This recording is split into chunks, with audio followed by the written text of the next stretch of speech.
Hey, thanks for joining me. We're going to look at what I think of as a great failed experiment.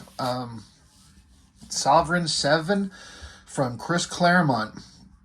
I seem to remember my recollection of this. This book was printed in 1995, so the year I graduated high school. The hype surrounding this book was massive. Chris Claremont had left or been fired from or graciously asked to move along from the X-Men, and he spent a couple years doing I don't know what, writing novels that maybe went nowhere. I don't know if he had already done there was a crossover he wrote with the Wildcats and one of his own characters that we'll definitely be looking at. But this was hyped up as one of the biggest things ever to happen because Chris Claremont's legacy on X-Men, I don't even need to explain it. Everyone knows. He made the X-Men what they were, and his contributions to them, you can't overstate it. He made the X-Men what they are. Everything that's interesting about the X-Men, he put there. Arguably. I mean, there's debates about different versions of how that could go, but basically, anything that's interesting about the X-Men, he did. He drove that team for like a decade to the top of the sales charts. It was the big premier book, making money, hand over fist. And he's not on X-Men anymore. So after a little bit of a break, he comes back to a major publisher. He comes to DC with a creator-owned book. This is copyright him. I'm not sure if Dwayne Turner is in the copyright. I don't think so. But Sovereign 7 for DC Comics, a whole new team of superhumans. I don't know if they're mutants or whatever the hell, but they're in the DC universe. It's Claremont. Dwayne Turner was a fantastic artist. I mean, he is still. I think this is the first thing I ever saw him on. This was supposed to be the biggest thing ever, and it couldn't have been more boring if it tried. I did not find anything interesting about it. All I could find was the first two issues, and I think that's all I collected. If I have the rest, any more of them, I don't remember them. I remember certain things about what's inside these two. Honestly, the only thing of any interest to me in here is the artwork. Claremont's stories, I guess I can't put too much onto the story in that, God, I'm kind of editing myself as I speak.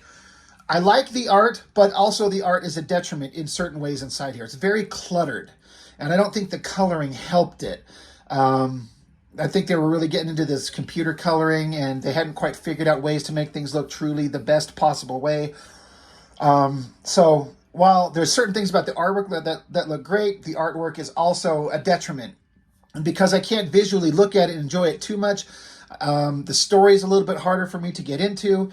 I've tried reading it several times, and not once could I make it through it since I've owned this. So since I graduated high school in 95, when I picked up this book, to this day, I cannot bother to be forced to read this story unless you put a gun to my head or offer me a whole shit ton of money. I got better things to do with my day than read comics that are boring as fuck. So we'll flip through these and just kind of see what's in there. And also, this thing that you've got here, it's a comic book with a team of costume-clad men and women fighting evil. It's been done to death. And the concept actually bores me to tears. Like, if you were to take me and say, hey, Rob, you have an opportunity to create a comic book, and it could be anything you want it to be, and it will be published out there and seen by everybody, what do you want to do? A superhero team book is amongst the last things I would ever choose to do. I don't have there has to be some kind of spin on the concept that makes it interesting, a hook, because everyone has a team of heroes, especially after Image Comics started. That's what everything was. It was a team of heroes in colorful costumes, and this just looks like them trying to grab some of that Image energy, but it's Claremont, so it's going to be well written. It's DC Comics. They've got a reputation for being the boring fuckers that there's nothing there. I don't know. But that's just for me. Interesting splash page with this jeweled thing and all these faces of these characters, whoever they are, dedicated to Jack Kirby. All right, respect. This weird ass drawing Is this his knee? Like this is his upper thigh, like his left leg, his upper thigh, his knee, and then his calves, and like he's got a foot here somewhere. This Kelly Jones has got to be trolling us with this nonsense. It looks awesome, but it's also like so freaking weird. Like I don't mind the massive roided out muscles going on in this very stylized interpretation of Batman, but at first, when I was a young kid, I thought this was like part of his upper body or something. Like this is his like his collarbone and his shoulder and his pecs somehow. But now that's his knee. I don't know. It's awesome, but also kind of weird. But anyway, that's more interesting than this. Team of Heroes and a big double splash page. I've seen things where if you see this coloring, if it looks clear enough, like where the coloring has these like hard to find edges separating the colors. It's certainly a choice that they make. You see some more of it there, some of it there. I've seen that in places and I actually really like it, but I don't like it here. I don't know why. And I feel like the coloring is kind of dark, kind of hides. If this was on newsprint with lighter colored approach to coloring, like I'm going to, like just for an example, here's an old Chris Claremont book. This is, you can call me weird, you can call me out, you can debate this. This is, at the time in the 90s, was a very modern comic book. Nice slick paper, great reproduction of the pencils and inks, bright vibrant colors. But if you take me back to the early to mid 80s and plop this newsprint John Byrne drawn X-Men, this is more attractive to me. I don't know why. The more I look at these books, and I've mentioned this several times, the more I see these newsprint books, there's just something about them that looks better than this. I don't know how to explain it. So am I saying if this had more traditional flat coloring and on newsprint, would it look better? To me, maybe. But I don't know if it would make the story any more interesting. I can't tell you anything about the story. All these ridiculous characters with these ridiculous superhero designs. I don't know what's going on. There's a couple moments in each of these books that are kind of cool. It just feels like a bunch of mutants in an X-Men comic, and just like a side story in the X-Men in a way. But just the magic is gone, unfortunately. It's not there anymore with the Claremont writing.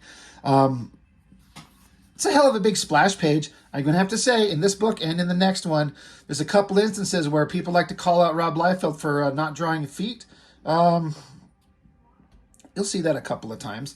But that's pretty good drawing. I like the lightning in the background, but the costume's just so ridiculous. Like, what is this? It's kind of terrible. But who knows what the hell's going on? I don't. Heroes, they shoot a laser that says Zugga, Zugga, Zugga. Okay. Some of them are good, some of them are bad. I don't know. I assume the girl's the good guy because she's like the leader of the team. You know, I can't help but be like, it's like Claremont, like this is the X-Men and this is Storm and these are all the some other versions of the X-Men. There's Nightcrawler, you got Colossus, I don't know, Wolverine, Cyclops. I don't know. But they're fighting monsters. Who cares? The drawing are pretty good. I think the coloring is just killing it for me. And I don't know enough about color to tell you what it is that's not working. If I colored my own work, I might have an opinion that understands what I'm thinking, what I'm feeling when I look at it. But since I don't have the words. All I know is I don't like it. It doesn't work, and I don't know why. Who does the color? I think the credits are on the last page. Let me flip back there. Colorist is Gloria Vasquez and Ollie Optics color separation. So no one I know. I mean, I've heard of Ollie Optics, but I don't know who the colorist is. But, you know, they're just a superhero team, and then there's some bad guy. I got a city shot of New York.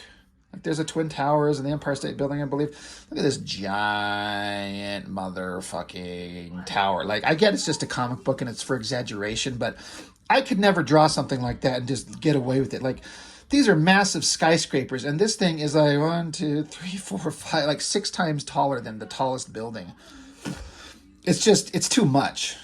But it's a comic, so it works. I don't know. Some hot babe that turns into this awesome horned looking outfit, and she makes out with this dude and melts him. I thought that was kind of cool, and she takes off flying away. It just feels very Claremont X-Men. He's got people fucking making out, right? I've bitched about that a lot in several of his books. Why does he always have people kissing? Especially having Rogue kiss them when freaking her, all she has to do is touch them to absorb their powers, but he's got this thing with having people make out. So, whatever. Superhero team comes into some building holding some blonde guy. I don't know what's going on. I don't know. I'm not even going to pretend like I know. And again, this Dwayne Turner, I think he got way, way better as things again, this is forever ago. I don't know how long he had been drawing at the time. He's clearly very good, but I think he had some learning to go to become the supremely good artist that he became. He did some work on Curse of the Spawn, I believe it was, and I thought those books were just fucking awful from a story perspective, but his artwork was pretty damn good. It was really good stuff. It's just, I'm having the same feeling going through this as I did the first time. I was like, I don't care. I don't care about any of this. What is going on? Some other new character, bad guy trying to stab her and it breaks, doesn't hurt her. I don't know. They're just fighting in this building. Bunch of characters. Somebody's good. I guess the bad guys are the female Furies. Is that a DC Comics thing? Couldn't tell you. And then suddenly Darkseid just shows up in his like trench coat and his hat, which is just like, what the fuck? Is he incognito? He's like 12 feet tall and looks like a rotting ass.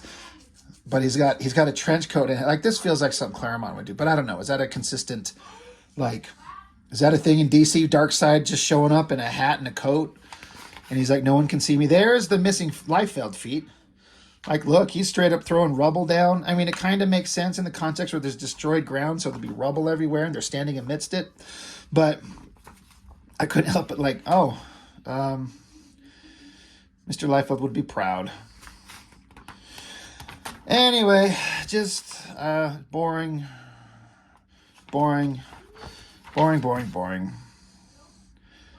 This was visually like, all right, there's a planet, a portal opens up, and someone smashes down into whatever the hell we're at. Is this whatever Darkseid's homeworld? This chick.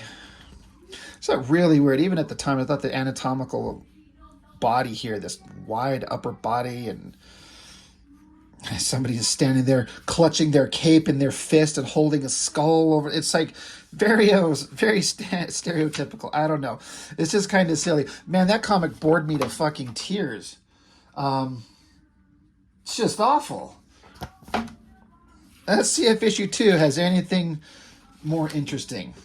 The girl is on the ground and some guy's looking, I don't know, whatever. Big, giant, strong guy, cops on the scene. This guy looks like he's laughing at whatever's going on. I don't even know what's going on. Sorry, just this wild-looking Batman. Anyway. Another big double-page spread of whatever's going on. Like, if you read this, please feel free to tell me what's going on, because I don't know, and I don't care.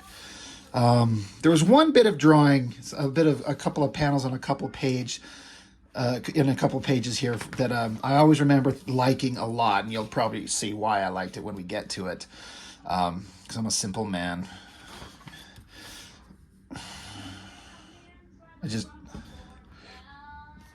Oh, wait a minute. This is interesting. So they're in this, I don't know what this place is, but they got some kind of bar on the inside of it. Once you get all wrapped up and they're all kind of taken off, there's a guy in a chair here.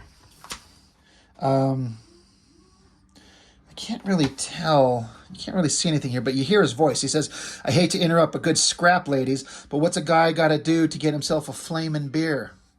Does that dialogue sound familiar at all? Just besides the fact that it's Claremont writing.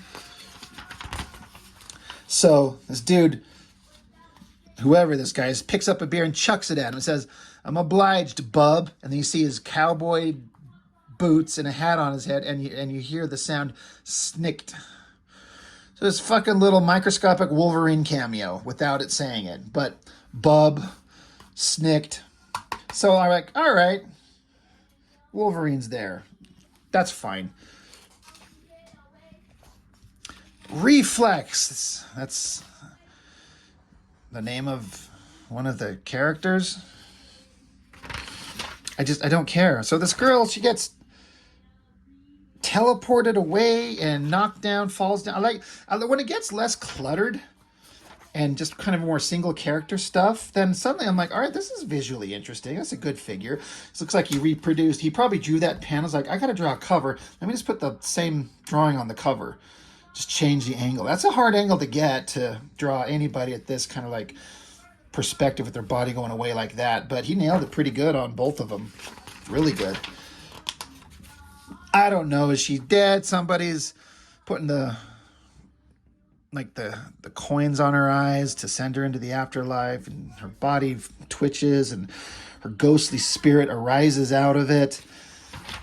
And I don't know what all this is, but this right here, where I guess this girl, I don't know if it's the leader of the group, the girl who just had her spirit pulled from her body. They got her like gearing up in a new like super skanky little outfit, which is kind of hot. But so I remember as a young man going like, and as an artist and a young man, like, all right, they're showing the anatomy and mostly almost showing her boobies. And so, you know, I can't help but be like, oh, look at that. But the individual drawings I thought were pretty good. And then over here on the next page, I like the drawing of the anatomy with her legs, her hips, the shadow and the line work, the curve of the booty, big long dreads. I just like these drawings. I liked these a lot, and I remember putting something like this similar based on this stuff into one of the very, very first comics I ever drew based off on these. So for as much as I was bored by them, a good little piece of artistic coolness going on really kind of grabs my attention. And then the characters are suddenly in, I don't know where they're at, I don't know. But that's a great double page spread right there. It feels very epic. It feels like you're way down below this reflective water, and then like you're looking up. You can almost hear some epic, grandiose music playing. Pretty awesome. That's the maximum awesomeness you'll get out of this book. It's just, I don't know what's going on. I don't care. Here comes Hot Babe now in this mostly naked outfit with this ridiculous, like, oh, I got one long boot and then nothing on this side. Super long legs compared to head to torso, you know, head to pelvis, and then, Jesus Christ, the proportions are very comic booky. But that's fine. It's okay. She fights him. I don't know who any of these people are. Horned girl with the super giant ass tower. Just, wow. I couldn't.